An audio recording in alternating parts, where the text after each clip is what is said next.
वालेकुम जी। वालेकुम। सबसे पहले तो जी मेरी जानिब से, मेरे पूरे इदारे की जानिब से, मेरी टीम की तरफ से हम जितना आपके साथ इज़हार अफसोस और हमदर्दी करें उतना कम है, क्योंकि बहुत बड़ा लॉस है आपका। पूरे पाकिस्तान की तरफ से मैं अफसोस करती हूँ आपके साथ जो आपके साथ हुआ। हम यही कह सकते हैं कि जिसने जाना था वो चला गया, रब की रज़ा, लेकिन जिसने ये सब किया उसे सज़ा ज़रूर मिलनी चाहिए। वो कौन था, कितने अरसे से आपके शौहर का दोस्त था, असल मामला क्या था? मैं जानती हूँ आप गम में हैं, लेकिन ये तमाम चीज़ें हम आपसे सिर्फ इसलिए जानना चाहते हैं ताकि आपके शौहर को इंसाफ मिल सके। हमारे गांव में रहता था। 2-3 साल से थी दोस्ती। हिम्मत रखें। दोस्ती थी, काफ़ी आना जाना था। आपके शौहर क्या करते थे? वेल्डिंग का काम करते, मेहनत मजदूरी। वो भी यही करता था? नहीं, अच्छा। वो प्रॉपर्टी डीलर था। कितने बच्चे हैं आप लोगों के? मेरे 4 बच्चे हैं। ये चारों बच्चे आपके हैं? ये बड़ी बेटी है? जी। अच्छा, और सबसे छोटी ये बेटी है? हाँ जी। अच्छा, फिर आपके शौहर की उसके साथ दोस्ती कैसे हो गई? गांव में शुरू से रहने वाले थे। ये भी वो भी दोनों इकट्ठे उधर ही रहते थे।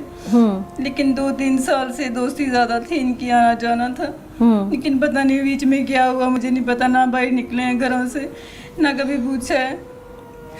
कोई कमेटी वगैरह डाली हुई थी, क्या मामला था? ये मुझे नहीं पता। हम मेहनत मजदूरी करने वाले बंदे हैं। पैसों का लेन देन था ना आपके शौहर का उसके साथ? मेरे मियाँ को पता था क्या था क्या नहीं था उसके साथ, मुझे नहीं कुछ भी पता। जो बीवी होती है ना, वो अपने शौहर का राइट हैंड भी होती है, और बीवी बेशक घर में भी रहती हो, लेकिन उसे मुझे कभी घर से बाहर नहीं जाने लेकिन दिया। उसे ना कभी कभी वाइब्स ज़रूर आती हैं कि मेरे शौहर जिनके साथ उठ बैठ रहे हैं वो गलत भी हो सकते हैं। कभी आपको महसूस हुआ?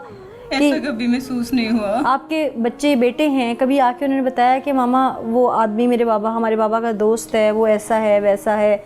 या आपके शौहर की कभी कोई लड़ाई या कोई परेशानी आपको महसूस हुई हो कभी? नहीं, ऐसा कुछ नहीं महसूस हुआ हम लोगों को। अक्सर बाहर आके बैठ जाते थे गली में, लेकिन कुछ महसूस नहीं हुआ। उस बेदर्द इंसान ने ऐसा करना था हमारे साथ। मेरे बच्चों को रोड पे ले आया गलियों में। जब मेरे बच्चे रुल रहे हैं 8 दिनों में, मैं आने वाली जिंदगी में क्या करूंगी?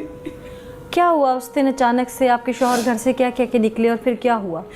11:30 बजे मेरे साथ दवाई लेने के लिए गए थे। उसके बाद वापस आके 12 बजे तकरीबन वो काम पे चले गए। वो फिर 2 बजे घर वापस आए। वो मशीन कोई लेनी थी, उन्होंने घर से वो लेके चले गए। फिर मैंने उनसे आवाज़ दी, वो कहने लगे कि मैं अच्छा आता हूँ, मैं लेट हो रहा हूँ, मैं जा रहा हूँ, मैं फिर आ जाऊँगी शाम को। शायद मैं लेट ही आऊँगी, लेट जा रहा हूँ। सुबह 8 से शाम 8 बजे की ड्यूटी थी। लेकिन उस दिन 2 बजे घर से गए, इसलिए कह रहे थे कि शायद लेट आऊँ। लेकिन शाम बच्चों को कह के गए कि मैं तुम्हारे लिए केक और पिज़्ज़ा वगैरह लेके आता हूँ। लेकिन मेरे बच्चे अभी तक इंतज़ार कर रहे हैं। उनके पापा अभी तक उनके लिए कुछ लेके नहीं आ रहे। मेरी बेटी रोज़ पूछती है, मम्मा पापा किधर है, केक नहीं लेके आए अभी तक। मैं अपने बच्चों को क्या जवाब दूँ, क्या कहूँ, किधर गए हैं पापा? आपको पता कैसे चला फिर? 2-3 दिन ढूंढते रहे। वो 7 दरिंदा भी ढूंढता रहा। अच्छा, वो साथ ही था। वो मैं आपने फ़ोन ट्राई किया अपने हस्बैंड का? फोन मुसलसल बंद ही था। अच्छा। तकरीबन शाम 6 बजे से अच्छा। फोन उनका बंद ही था। फिर? फोन किए जा रहे थे लेकिन फोन नहीं ऑन हुआ उनका। आपने किसको इतला दी कि हस्बैंड घर नहीं आए? मैं सेपरेट रहती हूँ ना। मैं फिर अपनी सासू माँ के पास गई। मैंने कहा अम्मी वसीम आए नहीं अभी तक, घर इधर ही आ गए हों, शायद इधर आके लेट गए हों। मैंने कहा शायद उधर ही लेट गए होंगे आके। सुबह सुबह नमाज पढ़ के मैं वहाँ गई तो अम्मी कह रहे नहीं इधर तो नहीं आया। वो मेरा देवर जाता है लाइट हॉस्पिटल। मैंने फिर उसे कहा कि जाते हुए पहले रास्ते में पता करो अपने भाई का कि वो अब रात को आए नहीं अभी तक काम से वापस। सुबह जो उधर पता करने के लिए गया तो उसने कहा कि वो तो कल शाम से ही चले गए हैं। फिर आप लोग 3 दिन ढूंढते रहे? 3 दिन ढूंढते रहे। फिर सबने यही कहा कि उसका दोस्त है, उसके साथ बैठना उठना है, उससे पूछें शायद उसे पता हो। वो खुद साथ गया उसे ढूंढने के लिए।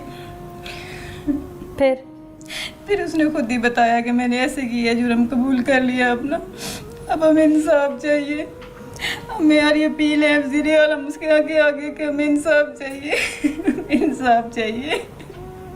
अल्लाह आपको सब्र दे, हिम्मत दे, ताकि आप अपने इन बच्चों को परवान चढ़ा सकें। आपके शौहर नहीं रहे, अब इनके लिए वालिद भी आप हैं और वालदा भी आप हैं। आपने जो भी आपकी इद्दत का वक्त है उसको मुकम्मल करने के बाद आपने इनका बाप भी बनना है, हिम्मत करनी है। ये मासूम हैं बहुत ज़्यादा अभी, इनके लिए तो आप हैं सब कुछ ना, ऐसे ही है ना। और आपने इंसाफ की जंग भी लड़नी है। यकीनन इस माशरे में बहुत मुश्किल होता है एक औरत के लिए। हम सब आपके साथ हैं, पुलिस आपके साथ है। तरक्की दे, लेकिन हमें इंसाफ चाहिए, मेरे कुछ नहीं चाहिए। मेरे तो बच्चे ये 8 दिनों में रुल गए हैं।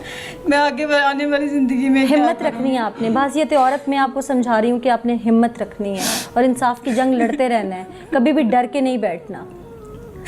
नाज़रीन, जो कुछ हुआ वो दरिंदा आपको अपनी ज़ुबान से ही बताएगा कि उसने इन मासूम बच्चों को यतीम क्यों कर दिया। सच क्या है आपको दिखा। मेरे साथ इस वक्त अहले इलाका मौजूद हैं बड़ी तादाद में। उनसे जानते हैं कि असल मामला क्या था, मकतूल का लेन देन का ऐसा कौन सा मामला था जो कातिल को ये नौबत पेश आ गई कि उसने कत्ल करना ही आफियत जानी, या उसके दिमाग में कुछ और पनप रहा था। वो इलाके के लोग ही बता सकते हैं। अस्सलाम वालेकुम जी, कातिल किस किरदार का मालिक था? कातिल जी बहुत ज़्यादा बुरा है, बहुत ही ज़्यादा बुरा है। आप देख सकते हैं कि उसने कैसे बहुत ज़्यादा दुख दिया है, बहुत ज़्यादा बेदर्दी से ज़ाहिर है उसने कत्ल किया। बेदर्दी से उसने कत्ल किया है। और हम चाहते हैं कि कड़ी सी कड़ाई उसको सज़ा होनी चाहिए। उसने क्यों किया होगा? क्या नशा वशा करता है, कोई ऐसा मामला है? पता चला था कि वो शराब पीता है। यानी कि शराबी है। जी जी। तो फिर तो अच्छे किरदार का हामिल नहीं है। हाँ जी, नहीं बिल्कुल। आप भी यहीं के रहने वाले हैं। जी, जी। जो कत्ल हो गया है वो कैसा था? वसीम अख्तर, जी जी। वो एक अच्छा इंसान था। ये आपस में बहुत गहरे दोस्त थे। तो ये जिसने कत्ल किया ये कैसा था? ये तो बस बहुत ही, अगर हमको पहले पता होता या वसीम को समझाते भी इसके साथ ना, वो ये पता ही नहीं था भी, इतनी उम्मीद नहीं थी भी ये कुछ हो सकेगा हमारे साथ। 4 बच्चों का वसीम बाप था, इसने बहुत ही जुल्म बेदर्दी इसके साथ इसको मारा है। पहले भी क्या ये गुंडागर्दी करता है इलाके में? नहीं, लोगों हमको को इतना डराता है? नहीं, लेकिन इसका ये अभी हम बहुत डराता है, खौफ बहुत लोगों पे डालता है, अपना प्रेशर डालता है प्रेशर लोगों। डालता है। फैमिली वाले लोग बेचारे डरते थे, इधर उधर के पंगों में नहीं आना चाहते थे लोग। क्या होना चाहिए, आप क्या समझते इसको कड़ी से कड़ी सज़ा मिलनी चाहिए। हमारे बाले आला IG पंजाब से दरख्वास्त है, वज़ीर आला से भी, इसको सज़ाए मौत होनी चाहिए। सजाए मौत सज़ाए मौत होनी चाहिए। अस्सलाम वालेकुम जी, जो कत्ल हुआ है वसीम, क्या उसके घर के हालात बहुत बुरे थे जो वो कातिल से कर्ज वगैरह ले रहा था? जी, इस तरह के तो कोई हालात हमने नहीं देखे, ना कोई इस तरह की बात थी। मेहनती बच्चा था और इज्जत की रोटी कमा रहा था। तो कोई पैसे वैसे देने थे उसने कातिल के? ये तो इस चीज़ का ये हमें आप नहीं लोगों पता, को इस इल्म चीज़ का नहीं है? इल्म नहीं है, लेकिन जो भी किया ना इस बंदे ने बहुत बुरा किया ये है। वैसे ये किस तरह का बंदा है किरदार के तौर पे? किरदार के लिहाज से अब देख ले, जिस बंदे ने ये काम किया उसका किरदार कैसा होगा। ठीक है, उसको सज़ा करार वाकई सज़ा होनी चाहिए, कड़ी से कड़ी सज़ा होनी चाहिए, ताकि आने वाले माशरे को इस चीज़ का बिल्कुल बिल्कुल होना हमने ये काम नहीं करना। बिल्कुल होना चाहिए। एक कत्ल पूरी इंसानियत का कत्ल है और वो 4 बच्चों का बाप था, उसके बच्चे यतीम हो गए। आज वो किसका चेहरा देखें, कहाँ से बाप ढूंढ के लाएं? अस्सलाम वालेकुम जी। वालेकुम सलाम। कातिल को भी जानते हैं, मकतूल को भी जानते ਉਹਨਾਂ ਕੋ ਜਾਣਦੇ ਹਾਂ ਜੀ, ਇਕੱਠੇ ਬਹਿੰਦੇ ਉੱਠਦੇ ਸੀਗੇ, ਲਾਗੇ ਲਾਗੇ ਰਹਿੰਦੇ ਸੀ, ਦੋਸਤੀ ਸੀ। ਪਤਾ ਨਹੀਂ ਇਹ ਕੰਮ ਇਹਨੇ ਕਾਤੋਂ ਕੀਤਾ ਆ, ਬਹੁਤ ਜ਼ੁਲਮ ਕੀਤਾ। ਇਹਨੂੰ ਸਜ਼ਾ ਮਿਲਣੀ ਚਾਹੀਦੀ ਆ। हैं। बिल्कुल सजा मिलनी चाहिए।